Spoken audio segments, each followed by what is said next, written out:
오늘 말씀은 로마서 4장 13절에서 17절 말씀 함께 나누도록 합니다. 세상의 상속자라는 제목으로 함께 말씀 나눌 텐데요. 오늘 말씀 로마서 4장 13절에서 17절 이 본문은 우리에게 중요한 메시지를 전해주는데, 그것은 바로 믿음의 사람들이 세상의 상속자가 된다는 그러한 의미가 있습니다. 세상의 상속자라는 것, 이것의 의미를 우리가 분명히 알기 위해서 우리는 먼저 세상이라는 말의 의미를 이해해 보는 것이 좋겠습니다. 창세기에 나오는 창조 이야기를 보면 하나님께서 이 세상을 창조하셨다 이렇게 말씀하십니다. 또 하나님이 창조하신 이 세상은 어떻습니까? 하나님께서 세상을 만드시고 보시기에 좋았다 이렇게 성경은 기록하고 있습니다. 하나님이 인간에게 주기 위해서 만드신 세상은 보시기에 참으로 좋았다는 그러한 말입니다. 이 참으로 좋았다는 이 말의 의미는 어떤 의미가 있습니까? 우리가 막 결혼한 신혼부부나 막 태어난 아기나 이 짐승이나 사람이나 이런 아기들을 보면 참 보기 좋다고 말할 수 있습니다. 그것은 겉으로만 보이는 모습만이 그런 것이 아니라 서로 사랑하고 이해하고 깊은 관심을 갖고 서로 도우며 행복한 그러한 모습들이 있기 때문에 그 모습이 보기 좋다고 하는 것입니다. 단순히 막 태어난 아기가 있어서 좋은 것이 아니라 그 아기를 통해서 서로 도우며 서로 함께 행복을 이루어가는 모습이 보기에 좋은 것입니다. 만약 사람들이 서로 싸우고 헐뜯고 거짓말하며 상대방 눈물을 흘리게 한다면 아무도 참 좋다고 말하지 않을 것입니다. 우리가 여러분들이 한국에서 하시다가 캐나다에 이렇게 이사 오시면 캐나다에는 한국과 달리 미국이라는 나라가 옆에 있어서 아무 때나 이렇게 수시로 갈 수 있습니다. 한국은 다른 나라를 가려면 비행기를 타거나 배를 타야 갈 수 있는 그러한 나라가, 그렇지만 여기에서는 그냥 걸어서도 갈 수 있고 또 차 타고도 갈 수 있고 자전거 타고도 갈 수 있고 그렇죠. 우리가 같은 말을 쓰는 것, 나라가 다르지만 우리가 캐나다에 살다가 미국에 가면 같은 말 쓰고 같은 영어 쓰고 또 다 환경도 비슷합니다. 그래서 굉장히 편한 그런 것이 있죠. 그런데 우리가 같은 말을 쓰지만 우리 한국, 우리 남한과 북한은 같은 말을 쓰고 같은 정서를 가지고 있지만 그러나 갈 수 없죠. 갈 수 없습니다. 철조망이 가로막혀 있고 또 사상이 틀리고 사회 체제가 틀리고 정치 이념이 틀려서 막혀 있습니다. 갈 수가 없습니다. 그걸 보면서 우리가 말이 같다고 해서 또 같은 핏줄이라고 해서 참 좋다, 남한과 북한이 정치가 비슷해서 참 좋다 이렇게 말하지 않습니다. 서로 싸우고 서로 헐뜯고 서로 거짓말하고 서로 상대방의 눈물을 흘리게 한다면 그것을 보면서 참 보기 좋다고 말하지 않습니다. 가정에서도 마찬가지입니다. 우리가 가정이라고 해서 다 좋은 그러한 가정이라고 볼 수 없습니다. 우리가 어린아이가 있다고 해서 다 좋은 가정이라고 할 수 없습니다. 자녀가 있다고, 부모가 있다고 다 좋은 가정이라고 할 수 없습니다. 어떤 가정은 부모님을 연세가 드셨다고 내다버리는 그러한 집도 있습니다. 우리 몇 년 전에 캐나다 마니토바에서 한국 부모님이 버림받은 사건이 아주 크게 기사화됐고 그런 적이 있습니다. 관광 와서 부모님을 여기다 이렇게 버리고 그리고 간 그러한 부부들, 그런 것을 보면서 부모님이 있다고 그 가정이 참 행복하다, 보기 좋다 이렇게 말하지 않습니다. 똑같은 가정이지만 똑같은 가족들이 있지만 똑같은 부부가 있지만 어떤 가정은 보기에 좋고 어떤 가정은 그렇지 못하고, 이것은 서로 싸우고 헐뜯고 거짓말하고 상대방에게 눈물을 흘리게 하는 그러한 것들이 있느냐 있지 않느냐, 서로 사랑하고 이해하고 깊은 관심을 갖고 도우며 그렇게 살아가는 모습이 있는가, 이것을 기준으로 할 수 있습니다. 하나님이 우리에게 주신 세상은 아름답고 평화가 넘치는 그러한 세상, 그래서 하나님께서 이 세상을 우리에게 주신 후에 보시기에 좋았다 이렇게 말합니다. 보시기에 좋았다는 것은 그냥 단순히 경치가 좋았다는 것이 아닙니다. 그 안에 서로 사랑하고 이해하고 깊은 관심이 있었다는 것입니다.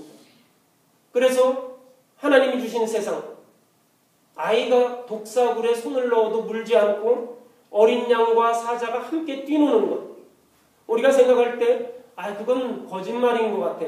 어떻게 양하고 이 사자하고 같이 뛰노는가 이렇게 생각할 수 있지만 그것은 어떤 은유적인 그러한 표현입니다. 서로 물고 뜯고 잡아먹지 아니하고 함께 행복한 것. 어린 양을 사자가 잡아먹는 것. 우리 세상에서 우리 인간들이 힘이 있는 자가 힘이 없는 자를 돕고 또 그를 존중하고 떠받들어주고 그리하여서 연약한 사람도 사람답게 살 수 있는 그러한 세상이 좋은 세상입니까?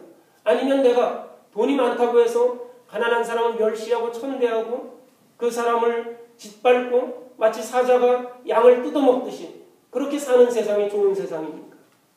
하나님이 창조하신 세상은 바로 참 좋은 세상. 어린 양과 사자가 함께 뛰노는 삶. 가난한 사람이나 부자나 모두가 함께 살아가는 그러한 세상. 이것이 하나님이 우리에게 주신 아름답고 평화가 넘치고 또 서로 사랑하며 사는 그러한 세상입니다. 그런데 사람들이 자신의 뜻을 따라 살고 자신의 욕망을 따라서 살다 보니까 하나님의 뜻을 잃어버리다 보니까 이 아름다운 세상에서 결국은 멀어지게 되었습니다. 아름다운 세상에서 쫓겨나서 사탄이 지배하는 세상, 나의 욕망대로 살아가는 그러한 세상에서 살게 되었습니다. 그래서 사람들이 서로 싸우고 시기하고 상대방을 밟고 올라가려 하고 상처를 주고받는 그러한 세상에서 살게 되었습니다. 우리는 부단히 노력을 하고 살아갑니다. 상대방을 짓밟는 노력, 상대방에게 짓밟히지 않으려는 노력, 또 싸워서 이기려는 그러한 노력, 이러한 것들을 하고 살아갑니다. 믿음의 자녀들은 본래 하나님이 우리에게 주신 세상, 아름답고 사랑과 평화가 넘치는 그 세상, 이 세상의 상속자가 된다는 것입니다. 세상의 상속자가 된다고 해서 우리가 이 세상의 것을 다 가지고 내 마음대로 하나님이 축복하신 이 세상에서 내 마음대로 사는 것, 다른 사람들을 거칠 것 없이 그렇게 내가 세상의 상속자, 이 이야기가 아니라 하나님이 우리에게 주신 이 아름다운 세상의 상속자가 된다는 것입니다. 우리가 남과 비교하고 싸움과 전쟁 또 사람 앞에 보이느라고 우리의 진실함을 잃어버리고 하나님 앞에 서지 못한 우리 자신에게 하나님께서는 하나님이 허락하신 이 세상의 아름다운 세상의 상속자가 되게 하시겠다고 그렇게 말씀하십니다.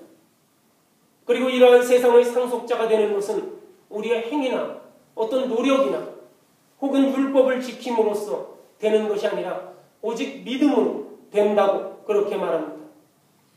오늘 본문에 보면 믿음의 의라는 표현을 쓰고 있는데 의에는 두 가지 면이 있습니다. 이 믿음의 의는 관계의 의라고 할 수 있습니다.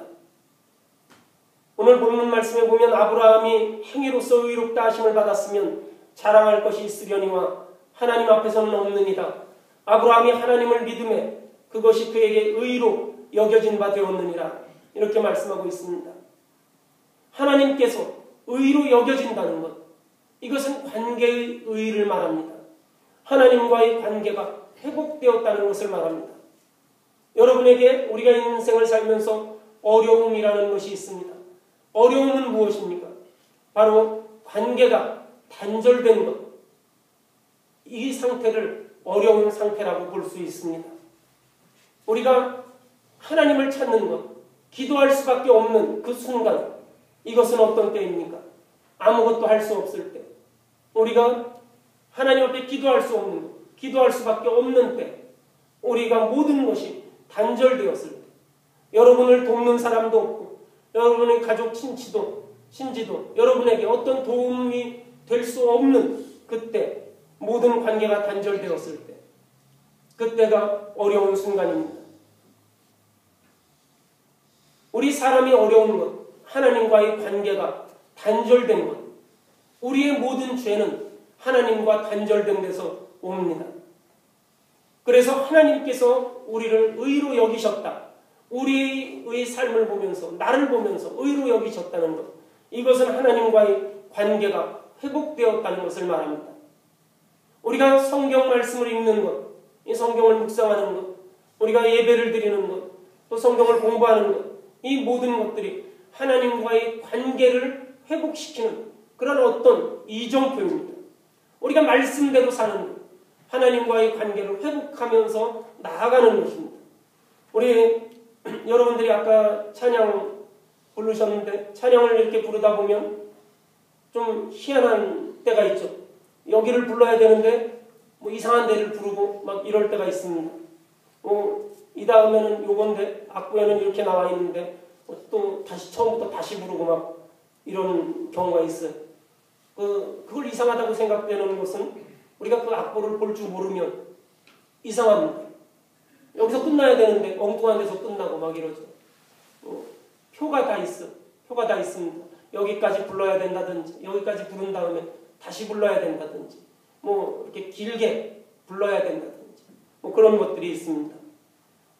제가 처음에 캐나다에 이민 와서 이렇게 거리에 이렇게 다닐 때 우리 교인이 저한테 이야기해 줬어요. 목사님 표지판을 잘 보고 다니셔야 합니다. 표지판을 잘 보고 차를 주차할 때도 표지판을 이렇게 잘 보고 몇 시까지 주차가 되는지 또 여기다 주차할 수 없는지 그런 거 어떻게 아냐면 여기 다 써 있습니다. 다 가르쳐 주더라고요. 여기 보면서 잘 주차를 하세요. 그래서 그렇게 안 하면 어떻게 되나요? 그랬더니 그럼 차가 끌려갑니다. 그러더라고요. 그래서 잘 보시면 어딘가에는 반드시 그 표시가 있으니까 잘 보고 또 여기다가는 뭐 여기는 가도 되는 길인지 안 되는 길인지 다 표시가 있다고요. 그래서 살면서 보니까 정말 다 표시가 있어. 없는 것 같은데 다 있습니다. 그거대로 하면은 별로 문제될 것이 없습니다. 우리가 하나님의 말씀은 우리에게 하나님의 의로 사는 것. 그냥 하나님께서 우리에게 너희는 의로 살아라. 내가 너와의 관계를 회복하겠다. 이렇게 하시지 않습니다. 성경 말씀을 통해서 우리에게 어떤 그 가야 할 그러한 길을 가르쳐 주십니다. 가이드북 같은 거죠. 성경 말씀은. 이 성경 말씀을 읽고 이 말씀대로 행하면 우리가 문제될 것이 없어요. 하나님과의 관계가 회복될 수 있습니다. 그래서 하나님의 관계가 회복되는 것, 우리가 예배하는 것, 말씀을 읽는 것, 이러한 것들입니다. 누가복음 15장에 보면 우리 여러분들이 잘 아시는 탕자의 비유가 나옵니다. 어떤 아들이 자기 아버지의 아들이 2명이 있었는데 둘째 아들이 자기 아버지에게 아버지가 돌아가실 텐데 미리 유산을 좀 달라고 해서 유산을 받아서 먼 길을 떠납니다. 그리고 허랑방탕하게 그 재산을 다 탕진하고 다시 돌아오게 된 그런 이야기입니다. 이 아들이 아버지와 함께 있었으면 하지 않았을 그러한 죄악된 행위들을 아버지를 떠나서 그 죄악된 행위들을 하게 됩니다. 아버지를 떠나서 그 관계가 단절되었을 때 아들의 삶이 방탕에 빠지게 됩니다. 문제 아들의 뒤에는 문제 부모가 있다는 말이 있습니다. 아이들이 죄를 짓는 것은 부모와 관계가 단절되었기 때문에 그렇습니다. 물론 어떤 잘못된 그러한 계기도 있지만 사실 그러한 잘못 이전에 관계가 먼저 어그러져 있는 것을 볼 수 있습니다. 아이들의 기억에 특별한 어떤 사건들, 어떤 그 충격적인 일들, 이러한 것들로 인해서 잘못되기도 하지만 그 이전에 보면 부모와의 관계가 먼저 어그러져 있는 것, 이것을 볼 수 있습니다. 모든 관계가 단절되었을 때 그 죄가 나옵니다. 부모와 자식 간에도 마찬가지고 친구지간에도 마찬가지고 이 사회에서도 마찬가지입니다. 우리 인간의 모든 죄는 하나님과의 깨어진 관계에서 비롯됩니다. 에덴 동산에서 쫓겨난 것도 바로 하나님과의 관계가 어그러졌기 때문에 단절됐기 때문에 그렇게 된 것입니다. 그래서 그 관계를 회복하는 것, 그것이 바로 말씀입니다. 이 성경 말씀이 하나님과의 관계를 회복하는 가이드북 같은 것입니다. 이 말씀을 읽으면서 이 말씀대로 행하면 우리는 하나님 앞으로 관계가 회복되고 돌아갈 수 있습니다. 그리고